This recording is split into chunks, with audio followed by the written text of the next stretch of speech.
एक छोटे से गांव में रमेश नाम का एक मेहनती आदमी रहता था। वो सुबह से शाम तक खेतों में काम करता था। उसकी पत्नी का नाम सुनीता था। सुनीता बहुत ही आलसी थी। उसे काम करना बिल्कुल पसंद नहीं था। घर की हालत ठीक नहीं थी।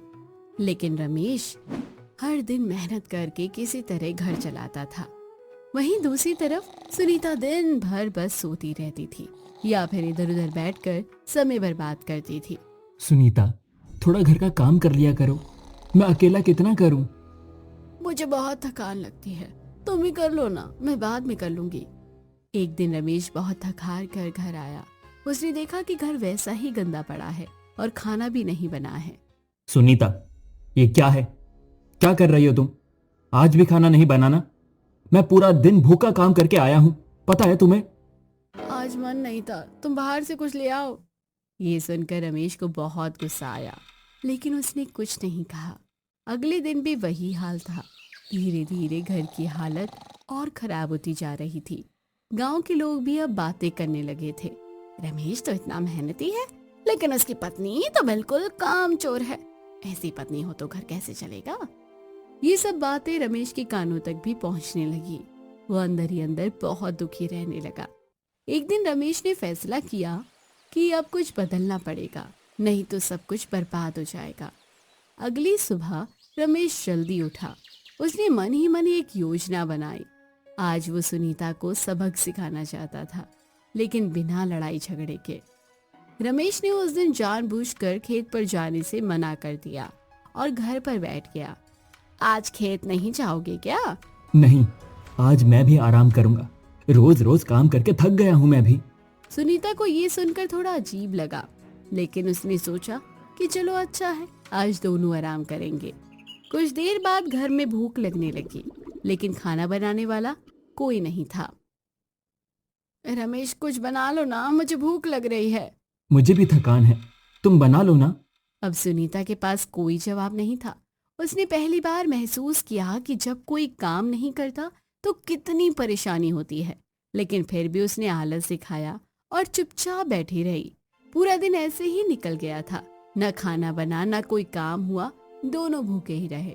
शाम होते होते सुनीता की हालत खराब होने लगी। उसे भूख और थकान दोनों महसूस होने लगे। रमेश, बहुत भूख लग रही है, कुछ तो करते हैं। जब कोई काम नहीं करोगे ना तो यही होगा, समझे तुम? ये सुनकर सुनीता को अपनी गलती का थोड़ा एहसास होने लगा, लेकिन उसका आलस अभी भी पूरी तरह से खत्म नहीं हुआ था। उसी समय दरवाजे पर दस्तक हुई। रमेश ने दरवाजा खोला। बाहर एक साधु खड़ा था। बेटा, मुझे मुझे बहुत भूख लगी है। क्या क्या थोड़ा खाना मिल सकता है? साधु की बात सुनकर सुनीता चुप हो गई। घर में खुद के लिए भी खाना नहीं था, अब वह साधु को क्या देती।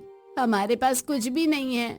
अरे बेटा, घर में खाना नहीं होना गरीबी नहीं, असली गरीबी है आलस। अगर तुम चाहो तो अभी भी सब ठीक हो सकता है। मेहनत करने से ही घर चलता है बेटी। इतना कहकर साधु जाने लगा। तभी सुनीता ने उसे रोक लिया। रुको बाबा, मैं कोशिश करती हूँ। सुनीता पहली बार रसोई में गई और रोटी बनाने लगी। ये काम कितना मुश्किल क्यों लग रहा है। थोड़ी देर में उसने रोटियां बना ली और साधु के सामने रख दी। साधु ने रोटी खाई और खुश होकर आशीर्वाद दिया। आज से अगर तुम मेहनत करोगे तो तुम्हारे घर में कभी कमी नहीं रहेगी। ये कहकर साधु चला गया। उस रात सुनीता काफी देर तक सोचती रही। उसे समझ आने लगा कि उसकी वजह से घर की हालत खराब हो रही है।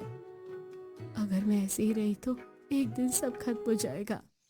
अगले दिन सुबह सूरज निकलते ही रमेश उठ गया। उसने देखा कि आज सुनीता भी जल्दी उठी हुई है। अरे, आज इतनी जल्दी कैसे उठ गई? मैं आज से काम करने की कोशिश करूंगी।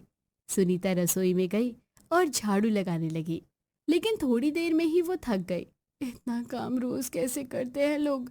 उसने फिर भी हिम्मत नहीं छोड़ी। उसने बर्तन धोए, पानी भरा और खाना बनाने की कोशिश की। पूरे दिन में सुनीता ने जितना काम किया उतना उसने पहले कभी नहीं किया था। शाम तक वो पूरी तरह से थक चुकी थी। आज समझ में आया है तुम कितना मेहनत करते हो। मेहनत से ही घर चलता है सुनीता। उस दिन पहली बार दोनों ने साथ बैठकर खाना खाया। धीरे धीरे सुनीता में बदलाव आने लगा और वो रोज थोड़ा थोड़ा काम करने लगी।